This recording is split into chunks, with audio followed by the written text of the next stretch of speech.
Mến chào quý vị và các bạn đang quay trở lại với kênh của chúng tôi. Rất vui được đồng hành cùng quý vị với nội dung Vợ Văn Thanh không khéo thì ai khéo, một hành động nhắc mẹ chồng, mẹ đẻ đã thấy 10 điểm EQ. Mới đây, mạng xã hội xôn xao trước loạt khoảnh khắc đời thường nhưng đầy tinh tế của Trần Bích Hạnh, vợ của hậu vệ Vũ Văn Thanh trong ngày vui của cặp đôi. Những hình ảnh cô chia sẻ không chỉ ghi lại không khí sang trọng của buổi lễ mà còn đặc biệt thu hút sự chú ý nhờ cách cô khéo léo thể hiện tình cảm dành cho cả mẹ ruột và mẹ chồng, tạo nên một câu chuyện nhỏ thôi nhưng giàu cảm xúc về cách ứng xử trong gia đình thông gia. Trong loạt ảnh được đăng tải, hai người mẹ của cặp đôi xuất hiện trong trang phục áo dài truyền thống, đứng cạnh nhau trong một khung hình mang tính biểu tượng của sự gắn kết hai bên gia đình thông gia. Đi kèm bức ảnh, Bích Hạnh viết ngắn gọn: "Hôm nay mới ngồi lọc ảnh, hai mẹ đẹp quá." Chỉ một câu nói đơn giản nhưng cách dùng từ nhẹ nhàng, đồng đều và không thiên lệch đã nhanh chóng nhận được rất nhiều lời khen từ cộng đồng mạng. Nhiều người cho rằng đây là một cách thể hiện sự tinh tế trong giao tiếp gia đình, vừa giữ được sự tôn trọng với mẹ ruột mình, vừa thể hiện sự trân trọng dành cho mẹ chồng.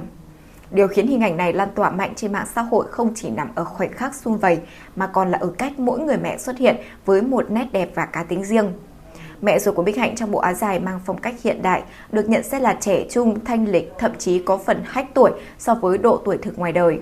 Thần thái thì tự tin, phong thái chỉn chu giúp bà dễ dàng thu hút ánh nhìn trong khung hình chung, tạo cảm giác gần gũi nhưng vẫn rất sang trọng. Trong khi đó, mẹ của cầu thủ Vũ Văn Thanh lại mang đến một hình ảnh hoàn toàn đối lập nhưng hài hòa. Xuất hiện trong tà áo dài xanh navy, bà gây ấn tượng với vẻ đẹp mộc mạc, phúc hậu và nụ cười hiền hòa. Không cần những chi tiết cầu kỳ, sự giản dị và nét truyền thống trong thần thái của bà lại tạo nên cảm giác ấm áp, đúng với hình ảnh của người phụ nữ Việt Nam truyền thống trong các dịp trọng đại của gia đình.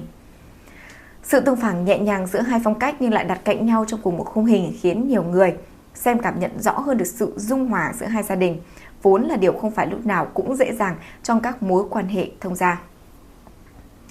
Từ góc độ của cư dân mạng, hành động của Bích Hạnh được đánh giá là ghi điểm cả về cảm xúc lẫn cách ứng xử. Việc đăng tải hình ảnh với sự cân bằng giữa hai bên gia đình cho thấy được sự tinh tế trong cách lựa chọn nội dung, chia sẻ tránh thiên vị và đồng thời thể hiện sự tôn trọng tuyệt đối dành cho cả mẹ ruột lẫn mẹ chồng.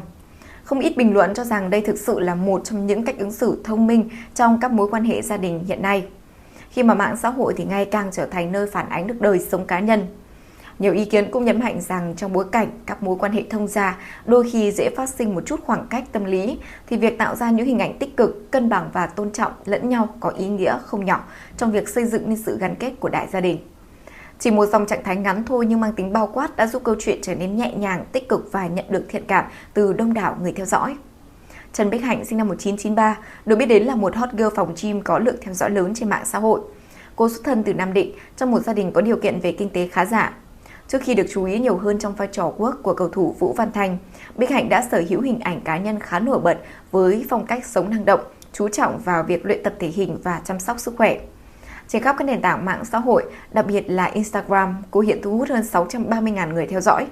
Hình ảnh mà Bích Hạnh xây dựng là sự kết hợp giữa vẻ đẹp hình thể, phong cách sống hiện đại và tinh thần kỷ luật trong luyện tập thể thao.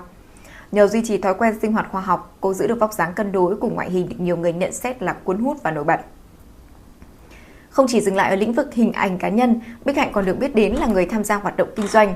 Cô từng góp vốn trong một số cơ sở nhà hàng và quán cà phê tại Nam Định và Hà Nội. Việc tham gia đầu tư giúp cô có một nguồn thu nhập ổn định và được đánh giá là có tư duy tài chính độc lập, không chỉ phụ thuộc vào hình ảnh cá nhân ở trên mạng xã hội. Điều này cũng góp phần tạo nên hình ảnh của một người phụ nữ hiện đại, vừa chăm lo cho gia đình, vừa phát triển sự nghiệp riêng. Vừa rồi là thông tin mới nhất được cập nhật trên kênh của chúng tôi. Cảm ơn quý vị đã quan tâm theo dõi. Xin chào và hẹn gặp lại.